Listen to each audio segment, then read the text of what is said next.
Olá pessoal, bom dia. Meu nome é Herman, eu sou monitor de lógica de programação e nesse sentido eu vim criar um vídeo para vocês explicando um pouquinho mais sobre o que são os vetores na linguagem C, como a gente trabalha com eles, como definir, como estruturar a operação de vetores, de forma a facilitar para vocês o conhecimento sobre esse tema e trazer alguns exemplos adicionais para facilitar o estudo de vocês.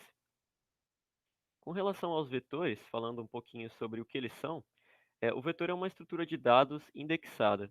Ela é indexada no sentido de que eu vou estar trabalhando com ela pensando em índices que representam posições dentro do meu vetor.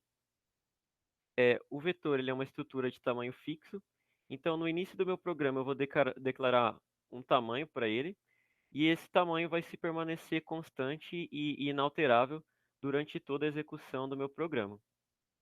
Como eu falei da estrutura de dados indexada, quando eu estou trabalhando com um vetor, seja para colocar um valor nele ou para receber um valor que está dentro dele e imprimir para o meu usuário, eu vou estar sempre trabalhando com o identificador, que é o nome que eu dei para o meu vetor, e também com o índice numérico que representa a posição que eu vou estar examinando ou que eu vou estar realizando operações naquele momento. Uma vantagem de utilizar os vetores é que eles podem armazenar quantidades gigantescas de dados, grandes quantidades de dados, mas um ponto é que ele é uma estrutura homogênea. Então, nesse sentido, ele vai armazenar dados apenas do mesmo tipo. Então, se eu crio um vetor de inteiros, dentro daquele vetor eu só vou guardar números inteiros. Eu não consigo colocar números reais, caracteres e criar uma mistura de dados. É, outro ponto que é interessante de mencionar sobre os vetores é a facilidade de acesso àqueles itens com apenas uma variável que seria o meu vetor. Quando a gente está trabalhando com um programa, muitas vezes a gente tem que criar várias variáveis para estar armazenando os dados que a gente vai precisar acessar futuramente. Mas dentro do vetor isso não é necessário, porque é com uma variável que seria o próprio vetor, eu consigo acessar diversas posições e ir armazenando os dados dentro dele mesmo. Agora eu vou falar um pouquinho sobre a declaração dos vetores. Eu trouxe aqui mais de forma exemplificada para mostrar alguns exemplos de como declarar os vetores. Como eu falei para vocês, o vetor ele tem um tamanho fixo dentro do meu programa. Esse tamanho ele não se altera. Então eu usualmente utilizo a estrutura define e logo no começo do meu programa eu já defino tamanho igual a 5. Isso quer dizer que eu vou criar um vetor com 5 espaços, 5 posições dentro dele. Parando para pensar, criando esse vetor, eu poderia ter um vetor como esse daqui. Eu tenho 5 posições, só que se você for parar para pensar nos índices, eles vão de 0 até 4. O último índice, ele vai ser o tamanho do meu vetor menos 1. Isso é válido para todos os vetores, a gente vai ver isso também em matrizes, e é dessa forma que a gente trabalha com os vetores. Aqui na minha função principal, eu declarei alguns vetores de forma a exemplificar, né, como que eu faria a criação desses vetores. Aqui eu crio um vetor inteiro, eu nomeei ele como idade, então o identificador dele seria idade. E aqui eu coloco o tamanho do meu vetor. Ou seja, eu coloquei tan aqui, como eu defini tan como 5, esse meu vetor ele vai ter 5 posições dentro dele. Então, quando eu criei esse vetor, eu não fiz nenhuma atribuição, então dentro dele eu vou ter apenas zeros, basicamente. Aqui eu coloquei só um comentáriozinho. Cria-se um vetor com 5 posições, aqui está errado, peço perdão, e que pode receber números inteiros. Aqui embaixo eu fiz a criação de um vetor do tipo float. Então dentro dele eu coloco variáveis do tipo real. Eu coloquei ele como salário e ele também tem o tamanho de 5 que a gente declarou aqui no começo. E aqui eu já fiz a atribuição de alguns valores para ele. Eu coloquei 7, 8, 9, 10. Poderia ser qualquer valor que eu acabei colocando inteiros, mas poderia ser qualquer valor real que eu quisesse colocar. Um ponto aqui é que se eu for parar para pensar que eu só declarei 4 números. E como eu só declarei 4 e aqui eu teria 5 espaços, eu vou preencher esses 4 espaços iniciais e no quinto espaço eu vou ter um zero. Em seguida, aqui, eu criei um vetor do tipo caractere. E nele eu consigo armazenar caracteres alfanuméricos. Então eu consigo armazenar letras, consigo armazenar números, é bem variado. E aqui novamente, eu fiz a atribuição dele. Essa é uma outra forma de declarar um vetor. Eu dei o nome dele de string e, e eu coloquei a declaração como as letras que estariam dentro dessa string, como A, B, C, D e E. Também 5 letras que vão ficar nas 5 posições do meu vetor. Então cria-se um vetor que armazena caracteres. Mais para frente aqui eu coloquei um printf. Se a gente executasse esses comandos, nesse primeiro printf eu estaria imprimindo o string na posição 3. Se eu for parar para pensar na minha posição 3, ela vai ser a minha quarta posição dentro do vetor. Então eu estaria imprimindo a letra D. Na segunda printf, eu dei um printf de salário, e dessa forma eu estaria imprimindo a primeira posição, que seria o zero, estaria imprimindo o número 7, se a gente tivesse a saída para o usuário nesse caso.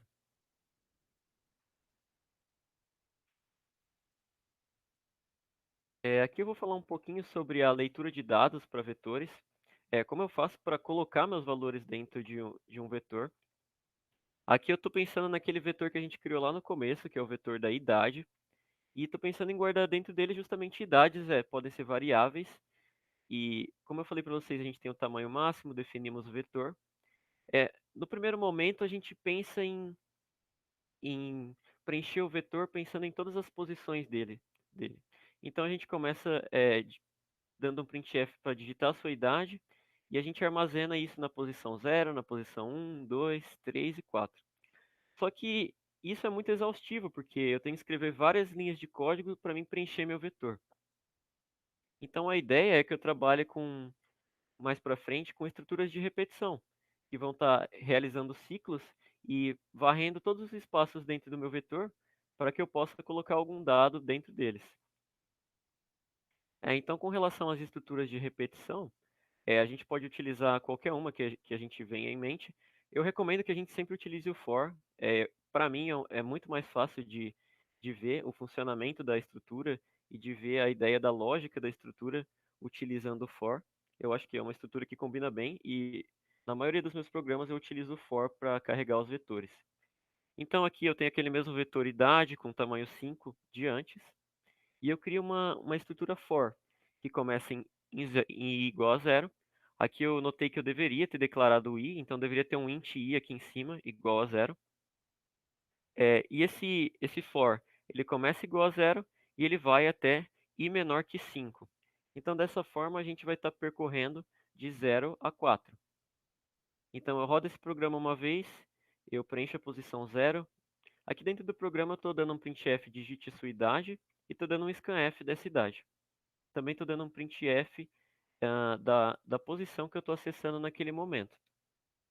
Mas, basicamente, eu daria um scanf. E dentro da minha variável que representa o índice, eu colocaria aquele contadorzinho que é o meu do for, que vai de 0 até 4. Então, dessa forma, conforme eu vou executando o for, eu vou preenchendo o meu vetor. Aqui eu fiz um outro exemplo. Dessa vez eu lembrei de colocar o contador int i igual a 0. Lembrei de declarar ele aqui no começo do nosso programa. E aqui eu fiz um exemplo utilizando a estrutura while, só para mostrar que realmente é possível utilizar outras estruturas de repetição que não sejam for, por exemplo. Aqui a ideia é a mesma, o i ele vai rodar enquanto ele for menor do que 5, então eu vou rodar de 0 até 4, e eu vou estar percorrendo todos os pontos que eu tenho dentro do meu vetor, com a minha variável i. E vou estar preenchendo eles de acordo com o que o usuário digitar. Aqui no final, a gente está quase para encerrar essa aula, a ideia é que fosse algo bem rápido mesmo. Eu criei um exemplo de operação com vetores. Aqui a gente faz um programa que calcula a média e o desvio padrão na idade de uma população de 5 pessoas. Aqui eu coloquei 5 pessoas, mas parando para pensar, poderiam ser 1.000 pessoas, 10.000 pessoas. Então, trabalhando com vetores, esse número ele é muito grande. A gente pode trabalhar com populações gigantescas. A média é algo simples de calcular. A gente só vai realizar a soma de todos os valores e vai dividir pelo tamanho daquela população. Mas o desvio padrão ele dá um pouquinho mais de trabalho. e eu deixei a fórmula dele aqui embaixo. Então, o desvio padrão ele é a raiz do somatório do valor individual menos a média dos valores dividido pelo tamanho da amostra. E o que que o desvio padrão me diz da minha população? Isso aqui é mais estatística, mas eu achei legal incluir o desvio padrão para gerar uma certa complexidade e mostrar que dá para trabalhar com probabilidade e coisas variáveis dentro dos nossos programas. O desvio padrão, ele mostra o quanto cada indivíduo dentro da minha população está distante da média. Esse número ele varia de zero até números positivos imagináveis. Então, quanto mais próximo de zero, mais próximos são os indivíduos que eu tenho dentro da minha população daquela minha média que eu calculo logo no começo. Aqui, logo em seguida, eu tenho o desenvolvimento do programa. Então, eu declaro, inicialmente, eu incluo minhas bibliotecas. Eu adicionei a biblioteca math.h, porque eu estou trabalhando com alguns comandos que são dessa biblioteca, como o poll, que é para potência, e também a raiz, que eu calculo aqui embaixo, que seria justamente para raiz. Logo no começo, eu defino o tamanho do meu vetor como 5.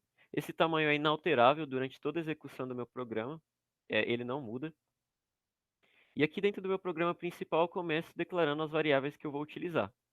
Eu vou utilizar, então, a idade, que seria o meu vetor, com um tamanho de 5. Então, cria-se um vetor com 5 posições, que pode receber números inteiros. Aqui eu penso em receber 10, 20, 30, 40, 50 anos, números inteiros. Dessa vez, lembro de declarar meu contador, que seria o i, declaro ele como zero. E parando para pensar na média e no desvio padrão, eles seriam variáveis reais do tipo float, então eu também declaro eles aqui. A pergunta digite sua idade, para mim não ficar repetindo várias e várias vezes, eu faço apenas uma vez antes do for, e a partir disso eu vou pegando essas idades. Então aqui tem aquele for que eu expliquei para vocês um pouquinho atrás. Ele vai rodar de 0 até i menor que 5, então ele vai rodar de 0 a 4. E aqui dentro eu estou pegando a média e preenchendo, estou pegando a idade, na verdade, e preenchendo as posições do meu vetor de acordo com a idade que eu recebo. Dentro desse for aqui, eu aproveitei para calcular a média. Eu poderia fazer aqui no for de baixo também, se eu quisesse. Mas eu aproveitei para calcular a média aqui. Então, a média vai receber ela mesma mais a idade. Aqui na realidade, eu estou só fazendo uma soma. Então, eu estou somando todos os valores que ele vai digitando. E aí, primeiro eu guardo esses valores no meu vetor e depois eu vou somando eles.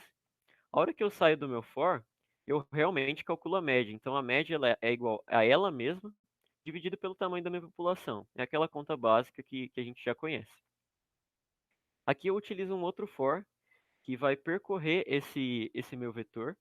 Então, eu percorro o meu vetor que já tem as idades ali guardadas. Então, dentro do meu vetor, eu já tenho essas idades que o usuário digitou. E, baseado nessas idades, eu quero calcular meu desvio padrão. Como eu vi que o meu desvio padrão depende do número individual de cada idade em comparação com a média, eu justamente crio esse for para mim percorrer o vetor e estar comparando cada posição do meu vetor com a média.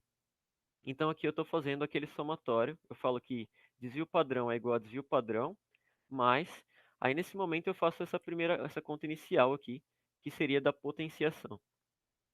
Então eu estou realizando todo esse somatório e realizando a potenciação das minhas variáveis. Então aqui, na parte da potenciação, a gente usa esse poll.